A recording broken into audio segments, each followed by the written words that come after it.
We got news about Stranger Things, Stephen King, and a whole bunch of remake stuff, unfortunately. All awesome. Well, that and more on this week's edition of Horrifying News.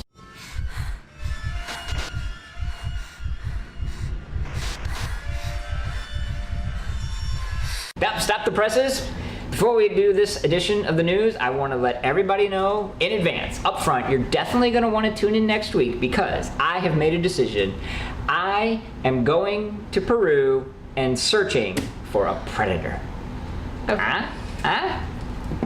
Awesome. He's right? making the funny face, but he's not kidding. He's really going to Peru. And I'm going to get a photo of the predator. Well, yes. Good luck with that. Yes. Just try and come back. I will. In one piece. I will, with a photo of a predator. Okay. Yes.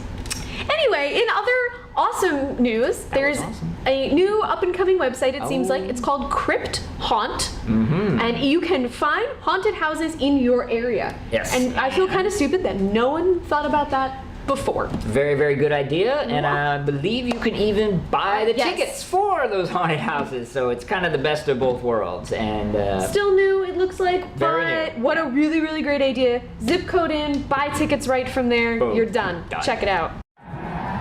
In Stephen King news, which is probably some of my most exciting. I'm a big Stephen King fan. Got me into horror actually when I was little. There you go. Still kind of little. Keep going. Anyway, if you're not familiar, he wrote a book in '92 called Gerald's Game, and it turns out kind of now big shot horror director Mike Flanagan, hit after hit, has been wanting to make this into a movie. So with the recent success of Hush, which also premiered on Netflix, he is making Gerald's Game, which will also premiere on Netflix, which is becoming really the way to do things now. It's working. Go-to place, yeah. And I really like the plot on this one. It opens up a lot of possibilities. Just in real brief, it's about a couple that go to an isolated cabin and they decide to have a little fun. And so the husband ties the wifey poo to the bed there. Normal, very normal. We're rocking and rolling. Then dies.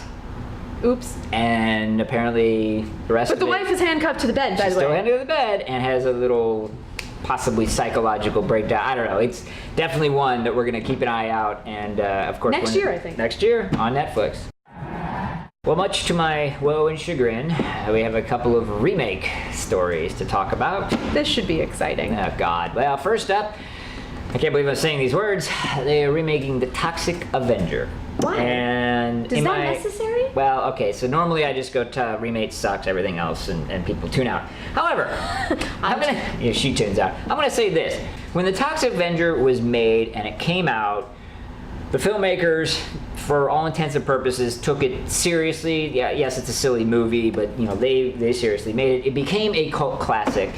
Yes. Because of the factors that are involved in becoming a cult classic. But it was a surprise that it became a cult classic. All cult classics are surprises. You know, you cannot go out to make a cult classic. Because you don't know what's going to stick. That defies the definition of cult classic. So if you're remaking a cult classic, then you're going out to make a cult classic.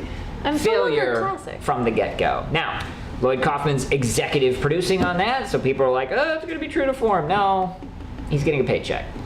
That's it, and I don't blame the man. Good for you. Knock yourself out. Get some money. But the Toxic Avenger remake is definitely not on my list of horribleness just because it's a remake, but because it's a remake of a cult classic, and you can't do that by definition.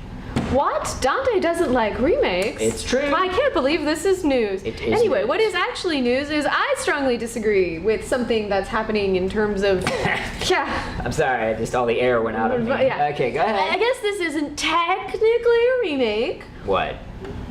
But Serge Levine, I'm so sorry, I don't know how to say it. He does have a movie coming out called Jack Goes Home, which actually we had a trailer reaction to. Good. Looked really good. That did. Wants to do a project that, and I am going to get this quote, so excuse me. I want to doing the news here. I want to read this word for word. I'll take it a page out of my book. It was originally called Anti-Human. I think that's working title, not the title. Anyway, listen to this. It is a modern take on Frankenstein meets Species meets Reanimator.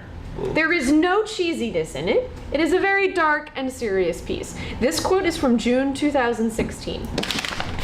Have you seen Reanimator?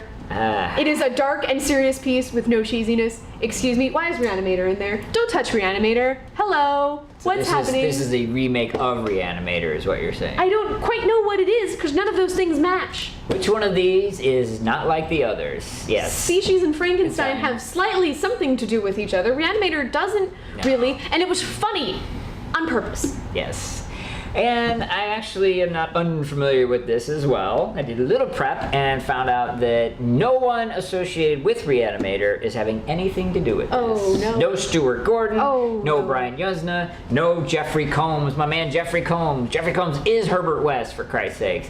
So I, of course, am in the same camp as you, but I'm very pleased that you're finally seeing the light and seeing that it is utterly ridiculous. But this isn't technically a remake of Reanimator. I don't quite know what this project is going to be. Doesn't matter. So it remains to be seen, but please don't do anything with Reanimator that's serious. Yeah, For the love of treading Satan. on sacred ground. Just wanted to let everybody know over at supersecretfunclub.com. They have very limited edition, very limited Stranger Things little mini figures. They're super cute. Oh. They had a set at this point Yeah. of Mike, Lucas, Justin, and Will, and they all come with little accessories. And they had a separate 11 one as well, who came with little accessories too.